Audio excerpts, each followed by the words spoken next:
अर्जुन की भक्ति, निडरता और अपनी बात की अडिगता देखकर प्रसन्न हुए। फिर उन्होंने अपनी सेना सहित आगे बढ़ना शुरू कर दिया।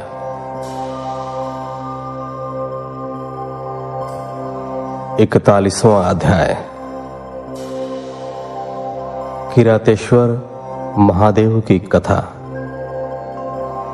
नंदीश्वर बोले, हे महामुने, जब किरातेश्वर शिव जी को उनके दूत ने बताया कि अर्जुन किसी भी स्थिति में समर्पण नहीं करना चाहते हैं और वे आपसे युद्ध करना चाहते हैं, तब शीघ्र ही किरातेश्वर शिव अपनी सेना के साथ युद्ध भूमि में पधारे।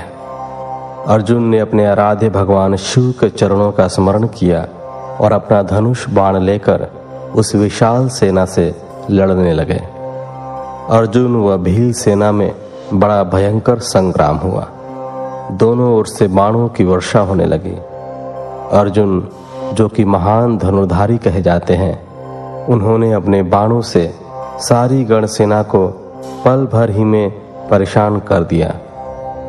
फिर क्या था, कुछ ही देर में सभी शिवगण अपने प्राणों की रक्षा हेतु युद्ध भूमि से इधर उधर हो गए, परंतु अर्जुन के बाण न रुके। जब भीलराज किरात की सारी सेना भाग खड़ी हुई, तब अर्जुन ने किरात वेशधारी शिव जी से युद्ध करना आरंभ कर दिया। अर्जुन ने अपने तीव्र बाणों से महादेव जी पर हमला कर दिया, परंतु वे भक्तवत्सल शिव जी का कुछ न बिगाड़ सके। उनका एक भी बाण शिव जी तक नहीं पहुंचता था। यह सब देखकर देवादिदेव भगवान शिव हंस रहे थे। जब अर्जुन ने देखा कि वह किसी भी प्रकार से उस किरात को अपने वश में नहीं कर पा रहे हैं, तो उन्होंने भगवान शिव की स्तुति की।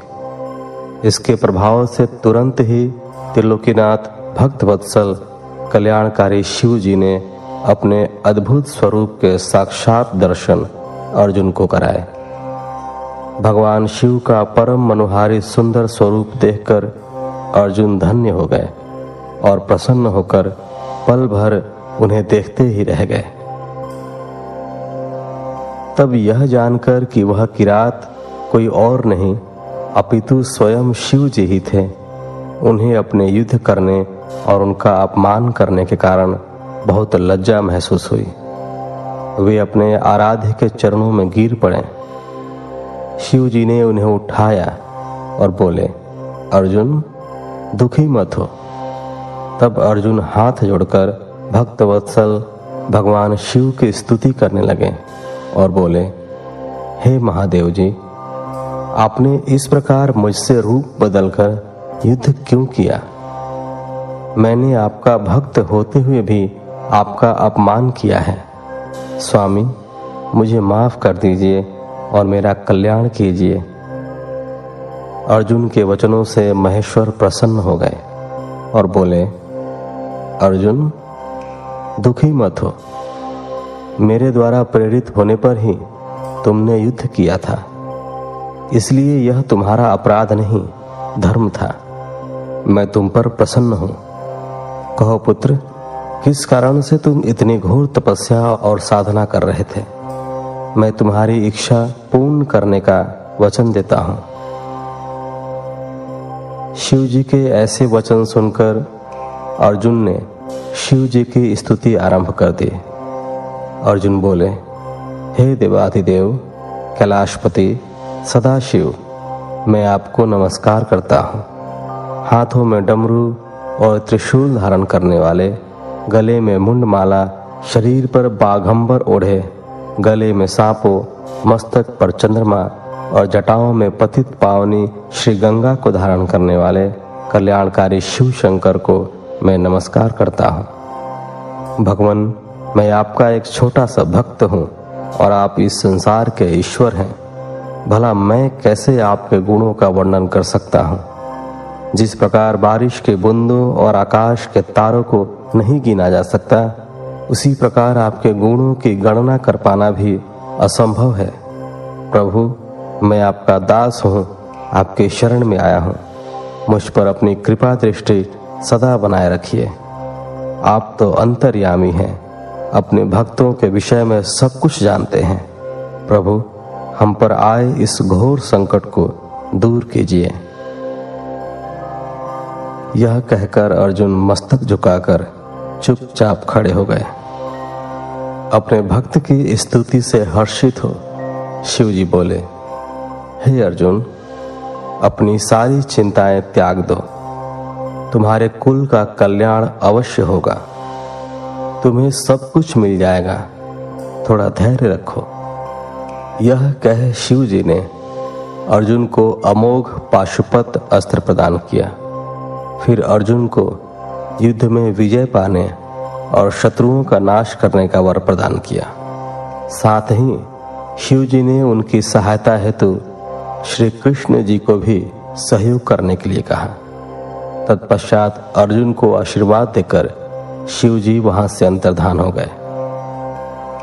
शिव जी के जाने के उपरांत अर्जुन भी प्रसन्नतापूर्वक अपने आश्रम को लौट गए और जाकर अपने भाइयों को अपनी तपस्या सिद्धि और वर प्राप्ति के बारे में बताया, जिसे जानकर वे बहुत प्रसन्न हुए। अर्जुन की तपस्या पूर्ण होने के विषय में जानकर श्री कृष्ण उनसे मिलने आए और बोले कि इसलिए ही मैंने कहा था कि शिव भक्ति सभी कष्टों को दूर करने वाली है। मुने, इस प्रकार मैंने आपको शिव जी के किरात अवतार का वर्णन सुनाया। यह सब कामनाओं को पूर्ण करने वाला है। 42वां अध्याय।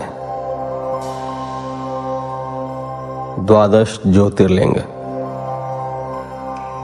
नंदीश्वर बोले, हे सनत कुमार जी, अब मैं आपको सर्वव्यापी भगवान शिव के 12 ज्योतिर्लिंगों रूपी अवतारों के बारे में बताता हूं। सौराष्ट्र में सोमनाथ, श्रीशैल में मल्लिकार्जुन, उज्जैनी में महाकालेश्वर, ओमकार में अपरेश्वर, हिमालय पर केदार, डाकिनी में भीमशंकर, काशी में विश्वनाथ, गोमती तट पर अम्बकेश्वर, चिताभूमि में वैद्यनाथ, दारुकवन में नागेश, सेतुबंध में रामेश्वर तथा शिवालय में घुश्मेश्वर नामक 12 अवतार हैं। जो मनुष्य शुद्ध हृदय और भक्ति भावना से इन ज्योतिर्लिंगों का पूजन और दर्शन करता है, उसे परम आनंद की प्राप्ति होती है। वह जो शिव जी के प्रथम ज्योतिर्लिंग सोमनाथ का सच्चे हृदय से पूजन करता है, उसके सभी रोगों जैसे क्षय, कुष्ठ आदि का नाश होता है। उसके सारे पाप धुल जाते हैं और उसे भुक्ति व मुक्ति प्राप्त होती है। श्रीशैल में स्थित दूसरे ज्योतिर्लिंग मल्लिकार्जुन के दर्शनों से मनवांछित फल की प्राप्ति होती है तथा सब दुखों का नाश होता है एवं सुख मिलता है। पुत्र प्राप्ति की इच्छा पूर्ति के लिए इस लिंग की स्तुति की जाती है। उज्जैनी में स्थित तीसरा ज्योतिर्लिंग महाकालेश्वर नाम से जग विख्यात है। अपने एक ब्राह्मण भक्त वेद के आह्वान पर प्रकट होकर शिव जी ने दूषण नामक असुर का वध किया था। तत्पश्चात वहीं स्थित हो गए, इसलिए इस ज्योतिर्लिंग को महाकालेश्वर कहा गया। इसके दर्शनों से मनुष्य की सारी कामनाएं पूरी होती हैं। चौथा ओमकार नामक ज्योतिर्लिंग है। विंध्यगिरि ने भक्ति भाव से विधि पूर्वक पार्थिव लिंग स्थापित किया। विंध्य की भक्ति से प्रसन्न होकर शिव जी उसी लिंग से प्रकट हुए और 2 रूपों में विभक्त हो गए। तभी से ओमकारेश्वर नामक लिंग ओमकार और परमेश्वर नामों से प्रसिद्ध हुआ। इसका दर्शन करने से भक्तों की अभिलाषा पूरी होती है। भगवान शिव के 5वें अवतार के रूप में केदार स्थित केदारेश्वर ज्योतिर्लिंग है। वहां श्रीहरि के नर नारायण अवतार की प्रार्थना पर वे वहां विराजे। उनका यह अवतार समस्त अभिष्टों को प्रदान करने वाला है। शिव जी के छठे अवतार का नाम भीम नायक नाम के असुर को मारने के कारण भीम शंकर है। भीम को मारकर शिव जी ने काम रूप देश के राजा सुदक्षिण की रक्षा की थी और उन्हीं की प्रार्थना पर वे डाकिनी में स्थित हो गए। शिव जी का यह अवतार ब्रह्मांड को भोग और मोक्ष देने वाला है। शिव जी का 7वां विश्वेश्वर नामक अवतार काशी में हुआ। इस अवतार की आराधना ब्रह्मा, विष्णु, भैरव सहित सभी देवता करते हैं। इसको पूजने अथवा इसका नाम जपने वाले मनुष्य कर्म बंधन से छूटकर मोक्ष के भागी होते हैं। चंद्रशेखर भगवान शिव का 8वां अवतार त्रयंबक नाम से सुविख्यात है और गोमती नदी के किनारे गौतम ऋषि की प्रार्थना और कामना से हुआ है। इस ज्योतिर्लिंग के दर्शन और स्पर्श से सब कामनाएं पूर्ण होती हैं और मृत्यु पश्चात मुक्ति मिलती है। पवित्र पावनी गंगा गौतम ऋषि के स्नेहवश गौतमी के नाम से प्रवाहित हुई। 9वां वैद्यनाथ अवतार शिव जी ने धारण किया। अनेक लीलाएं करने वाले त्रिलोकीनाथ भगवान शिव रावण के लिए आविर्भूत हुए और चिता भूमि में ज्योतिर्लिंग रूप में स्थित होकर वैद्यनाथेश्वर नाम से प्रसिद्ध हुए। उनके दर्शनों से भोग और मोक्ष की प्राप्ति होती है। भगवान शिव का 10वां नागेश्वर अवतार अयोध्या में हुआ। इस अवतार में शिव जी ने दारुक नामक असुर को मारकर अपने एक वैश्य भक्त सुप्रिय की रक्षा की थी। शिव जी के इस लिंग का दर्शन और पूजन करने से महापातकों का समूह नष्ट हो जाता है। देवादिदेव महादेव जी का 11वां अवतार सेतुबंध में रामेश्वर अवतार कहलाता है। सीता जी को वापस लाने के लिए लंका जाते समय समुद्र तट पर श्री रामचंद्र ने इस लिंग को स्थापित कर भगवान शिव की आराधना अर्चना की थी। उनकी प्रार्थना पर शिव जी इस ज्योतिर्लिंग में स्थित हुए। रामेश्वर लिंग को गंगाजल से स्नान कराने वाले मनुष्य को जीवन के बंधनों से मुक्ति मिल जाती है। उसे परम दिव्य ज्ञान की प्राप्ति होती है। यह ज्योतिर्लिंग भोग तथा मुक्ति प्रदान करने वाला है। इसका पूजन देव दुर्लभ कैवल्य मोक्ष प्रदान करता है। इसी प्रकार शिव जी का घुष्मेश्वर नामक 12वां अवतार हुआ, जिसमें उन्होंने अपने प्रिय भक्त घुष्मा को आनंद दिया। दक्षिण दिशा में देवलोक के निकट शिव जी सरोवर में प्रकट हुए। घुष्मा ने अपने पुत्र को पुनर्जीवित करने हेतु शिव जी की तपस्या की। तब उसकी भक्ति से प्रसन्न होकर महादेव जी ने उसके पुत्र को जीवित किया एवं उसकी प्रार्थना पर वहीं ज्योतिर्लिंग के रूप में स्थित होकर घुष्मेश्वर नाम से विख्यात हुए। इस शिवलिंग का भक्ति पूर्वक पूजन करने से मनुष्य इस लोक में सुखों को भोग कर अंत में मोक्ष प्राप्त करता है। हे महामुने, इस प्रकार मैंने त्रिलोकीनाथ देवादिदेव शिव जी के 12 दिव्य ज्योतिर्लिंगों का वर्णन आपसे किया। शिव जी की यह दिव्य 12 अवतारों वाली ज्योतिर्लिंग कथा को जो मनुष्य शांत चित्त और श्रद्धा भाव से पढ़ता या सुनता है, उसे सब पापों से छूटकर भोग व मोक्ष की प्राप्ति होती है। यह 100 अवतारों की शतरुद्र नामक संहिता सब कामनाओं को पूरा करने वाली है। इस कथा को मन लगाकर पढ़ने या सुनने से सभी लालसाएं और कामनाएं पूरी हो जाती हैं और सांसारिक बंधनों से मुक्ति मिल जाती है। इसी के साथ श्री शतरुद्र संहिता संपूर्ण हुई।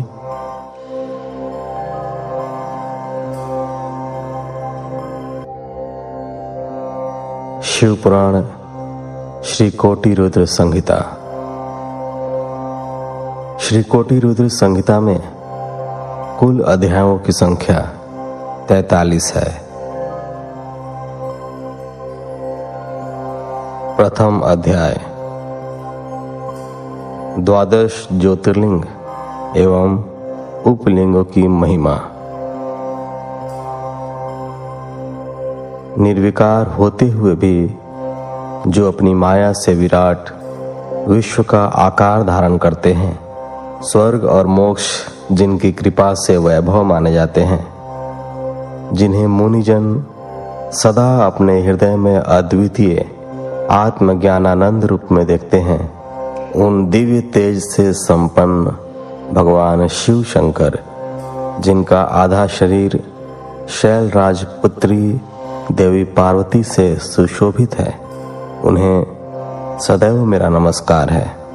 जिसकी कृपा पूर्ण चितवन सुंदर है, जिनका मुख सदैव मंद मुस्कान की छटा से मनोहर है, चंद्रमा की कलाएं जिनके स्वरूप को निर्मल उज्जवल करती हैं, जो त्रितापों आदि भौतिक आदि दैविक तथा आध्यात्मिक को शांत करते हैं, जिनका स्वरूप सच्चिन्मय एवं परमानंद रूप से प्रकाशित होता है, जो सदा गिरजानंदिनी पार्वती के साथ विराजते हैं, वे शिव नामक तेजपुंज सबका मंगल करें। मुनियों ने सूत जी से कहा, हे सूत जी, आपने लोकहित की कामना से भगवान शिव की परम पवित्र अनेक कथाएं सुनाई हैं। शिव जी के महात्म्य की कथा रूपी अमृत का पान करते करते भला कौन पुरुष तृप्त हो सकता है। मुने, आप इस जगत के मंगल के लिए पृथ्वी के तीर्थ स्थानों में श्रेष्ठ व प्रसिद्ध शिवलिंगों की कथा का वर्णन कीजिए।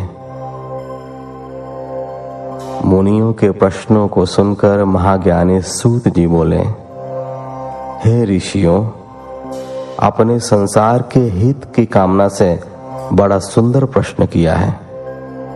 आपकी भगवान शिव में अगाध भक्ति और उनकी कथा में महान रुचि है। आपकी इच्छा के अनुसार मैं आपको शिव जी की उत्तम कथा सुनाता हूँ। भगवान शिव के लिंगों की गणना तो असंभव है, उनके असंख्य लिंग पूरे ब्रह्मांड में फैले हुए हैं। अब मैं आपको मुख्य लिंगों की कथा सुनाता हूँ।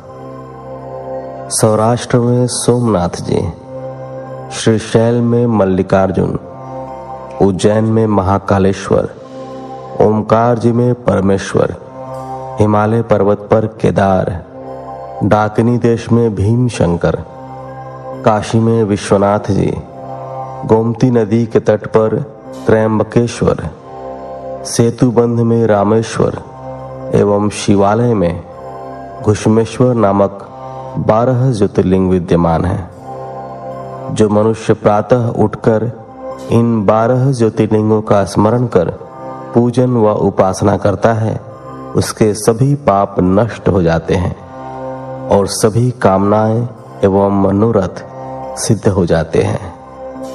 इन ज्योतिर्लिंगों पर चढ़ा हुआ नैवेद्य का प्रसाद ग्रहण करने से मनुष्यों के सभी पाप नष्ट हो जाते हैं तथा समस्त भोगों को भोग कर वह मोक्ष को प्राप्त होता है। निम्न जाति का कोई व्यक्ति यदि किसी लिंग का दर्शन कर ले तो वह उच्च कुल में जन्म लेता है। इन 12 ज्योतिर्लिंगों की महिमा का वर्णन स्वयं ब्रह्मा जी, श्री हरि विष्णु तथा अन्य देवता भी नहीं कर सकते। धरती और समुद्र के मिलने वाले स्थान पर सोमेश्वर जी का अन्नकेश नामक लिंग है। मल्लिकार्जुन से प्रकट रुद्रेश्वर नामक उपलिंग जग प्रसिद्ध है और भृगु में स्थित है।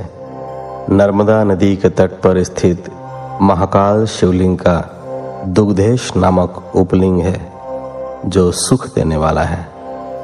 इसी प्रकार ओमकारेश्वर का उपलिंग कर्दमेश्वर नाम से बिंदु सरोवर के तट पर है। केदारेश्वर का उपलिंग भूतेश्वर नाम से यमुना नदी के तट पर है। यह पापों का नाश करता है। भीमेश्वर उपलिंग भीम शंकर नामक ज्योतिर्लिंग का है। और सह्य पर्वत पर स्थित है। नागेश्वर का उपलिंग मल्लिका सरस्वती तट पर भूतेश्वर नाम से स्थित है और रामेश्वर में घुश्मेश्वर लिंग के